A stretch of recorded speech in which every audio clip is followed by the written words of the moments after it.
Bonjour à toutes et à tous, bienvenue dans le podcast La Soir. Bonjour mon cher Rust. Salut Guillaume. On s'intéresse aujourd'hui à Nick Diaz. Bien, Rust, samedi, m'envoie un message, m'envoie une bombe. Guillaume, est-ce que t'as vu Nick Diaz? Je fais Nick Diaz quoi? Il est en forme, il est en forme. Non, non, non, non, non. Est-ce que t'as vu Nick Diaz? Je fais bah ouais, il a ça. Non! Est-ce que t'as vu Nick Diaz? Je fais bah qu'est-ce qui se passe? Il est à Jacksonville. Il est à Jacksonville, Floride en ce moment. Je fais oh putain, oh putain. Et il était dans la salle. Il était présent à l'UFC 261 et ce n'avait rien d'un hasard. Il était là pour voir Dana White, le président de l'UFC, avec qui il a échangé juste après l'événement. Et oui, selon Dana White, Nick Diaz wants to fight. Nick Diaz veut combattre. On envoie le générique, mon cher Rust. Soit.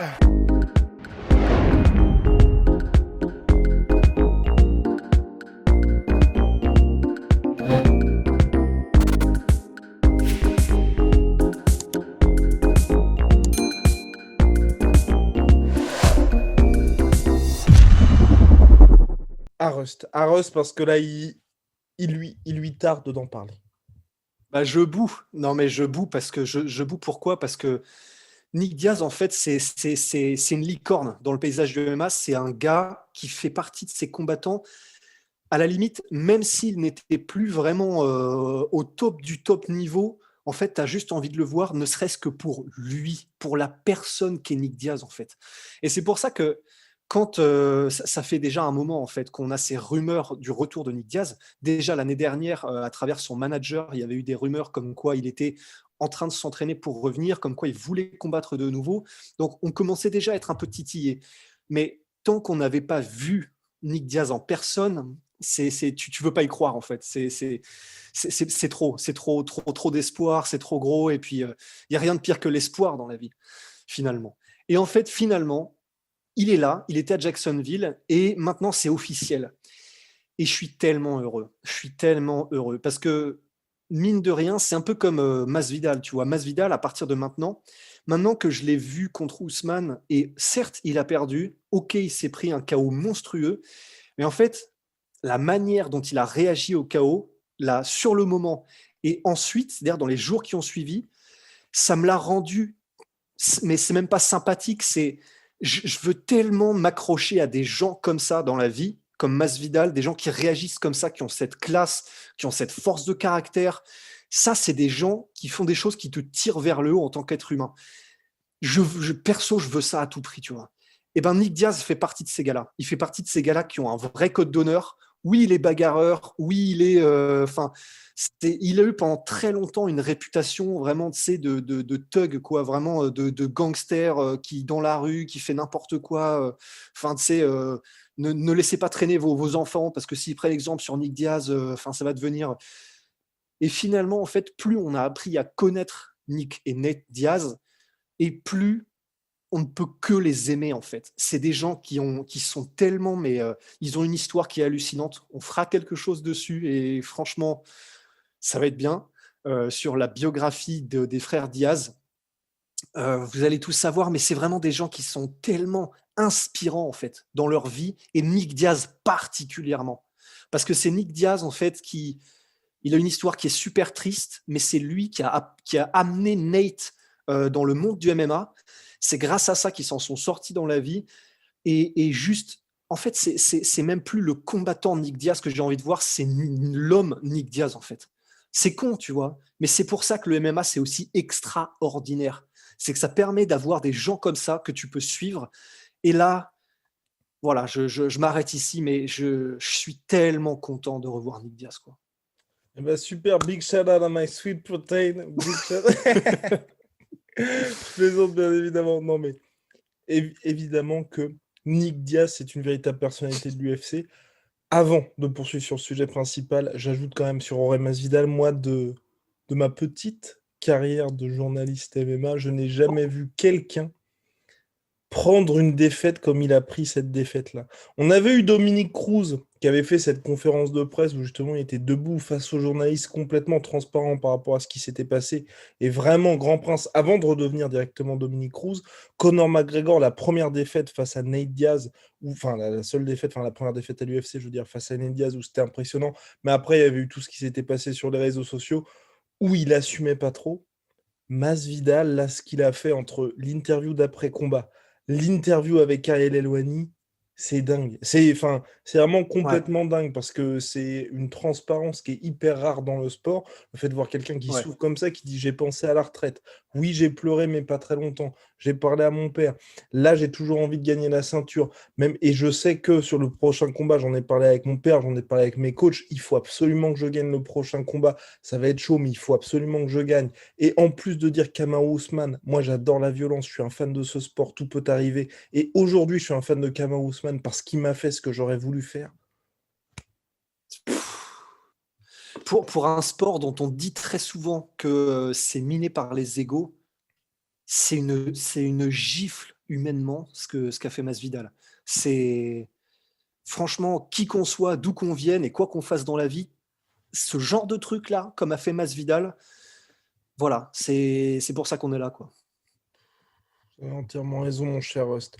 Mais revenons à Nick Diaz. Donc Nick Diaz, là aujourd'hui, Oui, 37 ans désormais.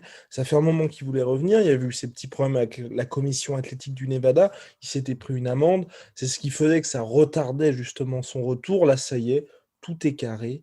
Il peut revenir combattre enfin à l'UFC. Dana White avait des doutes sur les velléités véritablement de combat de Nick Diaz. Là maintenant, ça y est, c'est terminé aussi. Il va revenir. À 37 ans, il y a plus ou moins deux adversaires assez clairs là. Enfin, j'ai même envie de dire trois.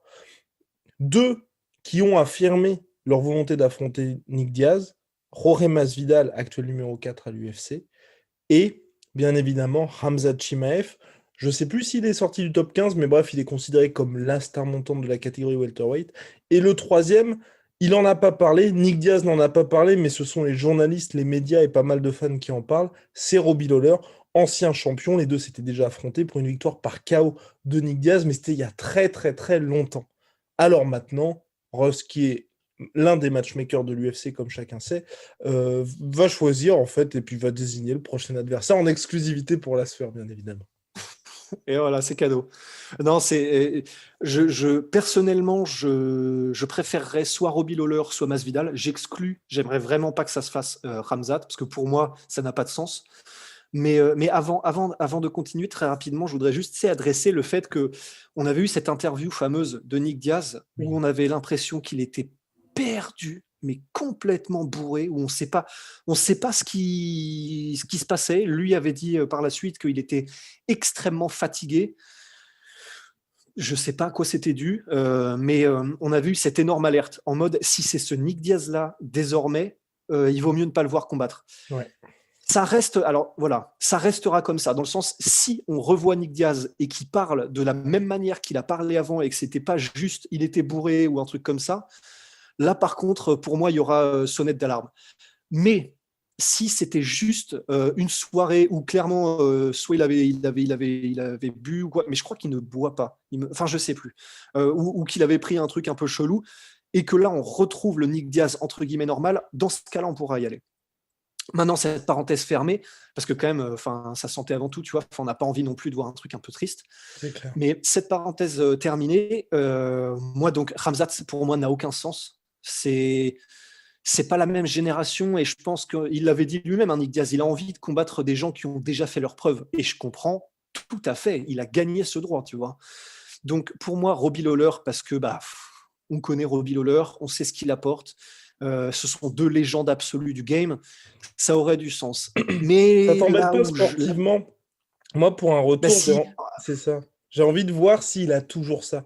Et aujourd'hui, s'il bat Robbie Lawler, ça n'apporte rien. Comme, c'est pour ça que je te rejoins aussi. Pas pour les mêmes raisons, mais tu vois, le combat contre Hamzat, j'ai pas envie de le voir dans le sens où si Hamzat bat Nick Diaz, les gens diront bah, de toute façon, c'est un mec rincé, donc il y gagne rien. Et ouais, si Nick Diaz bat Hamzat, les gens vont dire bah, de toute façon, il était trop jeune et il fallait pas croire à la hype Hamzat. Enfin bref, peu importe le mec qui gagne, ouais, il gagne pas vraiment. Mais c'est ouais, pour ça, moi, que le Robbie Lawler, là, comme il est sur une série de défaites, et surtout que sur ses derniers combats, je pense notamment à Colby Covington et Neil Magny. Surtout Neil Magny, il a vraiment rien montré. Ouais, c'est ça. On n'apprendra pas grand-chose sur le véritable état de forme de Nick. Non, on n'apprendra pas grand-chose. Et puis en plus de ça, bon bah, ça me fait chier de le dire parce qu'on adore Robbie Lawler, mais le retour de Nick Diaz est tellement énorme et ça fait tellement le buzz que ce serait presque dommage de le mettre contre un Robbie Lawler qui n'en a plus de Ouais. hype. Ce serait vraiment dommage parce que je pense que de la part de l'UFC, et c'est comme ça, c'est le business, eux, ils veulent maximiser à mort probablement le retour de Nick. Donc, il lui faut un nom qui fasse des petits papillons dans le ventre. Stipe En Miocic? ce moment, c'est ça, Ngannou, forcément. Mais c'est pour ça que, pour moi, des trois options, ils peuvent encore sortir quelqu'un du chapeau, hein. Mais pour moi, des trois options, ce serait Masvidal qui aurait le plus de sens. Après, je pense que c'est mort parce qu'il a des trucs maintenant avec l'UFC, il a l'air d'être en bisbille, etc. Mais Dan Hardy se proposait, pourquoi pas, mais il n'a pas de hype non plus, en fait. Exactement. Donc je n'y crois pas trop non plus. Sinon, Pour en moi, Masvidal, welterweight, ça coche toutes les cases. Ça coche ouais, moi toutes les aussi. cases parce qu'il y a l'histoire un petit peu, puisque Jorge Masvidal a battu le petit frère, donc l'UFC peut surfer là-dessus. Ils peuvent Ouais, aussi, mine de rien, cocher la case BMF s'ils veulent faire BMF 2.0, tu vois, ou dire je la remets en jeu avec lui. Donc ça, c'est pour tout le côté entertainment et puis vendre des pay-per-view. Et puis aussi, mine de ouais, rien, si comment? Je pense que Roré, là, il a vraiment besoin d'une victoire. Donc, ouais. avec un mec comme Nick Diaz, il a quelqu'un entre guillemets de prenable, mais en même temps qui va le mettre en difficulté dans son terrain de prédilection. Donc ça, c'est Mhm. intéressant. Et surtout, un combat qui va durer, je pense, hein. À moins que Ouais. ce soit un Nick Diaz qui, là, soit physiquement plus bon pour le combat, mais ça devrait être un combat où il va devoir un petit peu piocher, mine de rien. Et puis, si Nick Diaz venait à l'emporter contre Roré, bah, direct, t'es dans le Pouh. mix, en fait. Donc, Ouais. Ouais, non, complètement. C'est pour ça que effectivement, c'est probablement celui qui a le plus de sens. Je j'ai pas fait correctement mes devoirs parce que j'ai pas été voir le top 15 des welterweight avant. Donc il y a peut-être un nom. Ça se trouve qu'on let me oublie. see, let me see. Ouais, voilà. Donc pendant que tu cherches, c'est vrai qu'il y a peut-être un nom qu'on oublie et qui a suffisamment de hype parce que comme ça là tout de suite, ça me vient pas. Mais quelqu'un qui serait sur la pente ascendante, mais qui aurait quand même Alors, un nom je fais en ordre décroissant, croissant. croissant. Croissant, mais Ouais. vous comprenez. Oui. Khamzat Chimaev, Robbie Lawler, Sean Brady, Belal Muhammad, Li Jingliang, Geoff Neal, Neil Magny, Demian Maia, Michael Chiesa, Vincent Deluque, Jorge Masvidal, donc qui est passé cinquième, autant pour moi. Quatrième, Stephen Thompson. Troisième, Leon Edwards. Deuxième, Burns. Premier, Covington. Et bien évidemment, le champion, Kamaru Usman. Ouais, donc Masvidal, quoi. Ok. Make sense. Ok, voilà, c'est plié. Allez, Non, terminé. non, mais tu vois ce que je veux dire. Enfin, il y a pas d'autre nom qui réunit les caractéristiques et qui soit libre, quoi. Ouais, entièrement d'accord. Et personnellement, toi, je sais pas ce que t'en penses, mais là, j'ai vraiment envie. L'UFC a raté l'occasion. On en parlait à l'époque. Je ne sais pas si on avait démarré les podcasts, mais je crois qu'on en avait fait L'UFC un. 209. Exactement. On était Ouais, dégoûté qu'il n'y ait aucun des ouais. deux sur la carte. Donc, on a loupé 209, bien évidemment. 209, 209, pardon, comme Stockton, California. Donc, Stockton, la ville natale des frères Diaz, vous en apprendrez un petit peu plus très prochainement. On ne tease rien, mais les vrais ont compris, bien évidemment. Là, j'espère, tu vois, franchement, s'ils peuvent, donc Ned Diaz revient le 15 mai, s'ils peuvent faire une carte où les deux sont présents. Oh, Oh là là là là là là franchement, là. si Ned Diaz s'en sort, tu vois, sans prendre trop de dommages, parce que là aussi, on va parler du combat prochainement contre Leon Edwards, en août-septembre, les deux sont sur la même carte. Chut. Ce serait complètement Parce fou. qu'ils l'ont Et jamais ce fait, serait. hein, sauf erreur de ma part. Ils l'ont sûrement fait, mais peut-être pas à l'UFC. Parce que l'un était Parce... toujours dans le corner de l'autre, de toute façon, quasiment toujours. Ouais. Ah, Ouais. ah Enfin j'ai pas bref. souvenir. Hein. Ouais, Hmm. je crois pas non plus, mais bref, si l'UFC fait ça, Ouais. Ah ouais. ce serait dingue, parce qu'à mon avis, tu vois, c'est ça aussi. Là aussi, c'est peut-être le point un petit peu plus compliqué pour l'UFC, en fait, c'est que faire d'un mec comme Nick Diaz pour son retour, en fait. Et donc, Ouais. dans le sens où, pour moi, là, ça me paraît en l'état difficile de le mettre main event d'un pay-per-view Ouais, numéroté. ouais, Et il est trop gros pour un Fight Night classique. Alors que si tu fais main, co-main, où tu as lui en main event, co-main Nate Diaz, et que les deux sont en 5 rounds à chaque fois, ouais. tu fais, t'appelles ça UFC Gangster Shit, tu fais ça Ah en Californie. ouais. Bon, Ah je pense que ouais. personne ne dira rien, tu vois. Il y a personne qui sera en mode, Non, ouais, il n'y bah a pas de non. titre en jeu, il n'y a pas de... Non, non, non, non, non, je suis d'accord, ce serait juste parfait, hein, ce serait monstrueux. Bon, bah voilà. En tout cas, Ross, t'es ravi du retour de Nick Diaz.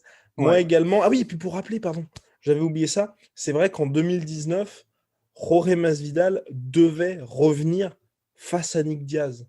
Et c'était, je crois, c'est vrai. l'UFC 235. Et le combat, Et c'est finalement. Nick Diaz qui avait dit, ouais, qui avait dit non, en fait, Oui, il je avait crois. dit en fait l'UFC m'a jamais contacté ou non, on ne s'est jamais mis d'accord pour un combat et Oui. finalement ça ne s'est pas fait. Donc il y a quand même une petite histoire aussi entre les deux. Donc voilà. Et Ouais. puis ensuite en 2019, en novembre cette fois, dans l'interview dont vous a fait part, c'est Nick Diaz cette fois qui voulait revenir face à Jorge Masvidal en mode regardez ce qu'il a fait à mon petit frère, je veux revenir l'affronter et il voulait je crois faire le combat au stade des Dallas Cowboys donc au Texas et là aussi le combat ne s'est jamais matérialisé. Donc on croise les doigts pour que cette fois soit la bonne. Voilà, mon cher Rost, on a fait le tour. Il me semble, ouais. Alrighty, big shout out à my sweet protein, jusqu'à moins 70% en ce moment sur toutes mes protéines, moins 20% supplémentaires, enfin en extra, avec le code la sueur, et moins 10% sur tout Venom. Voilà, sponsor de l'UFC, sponsor de la sueur. Voilà, je pense qu'on a fait le tour, on se retrouve très très vite.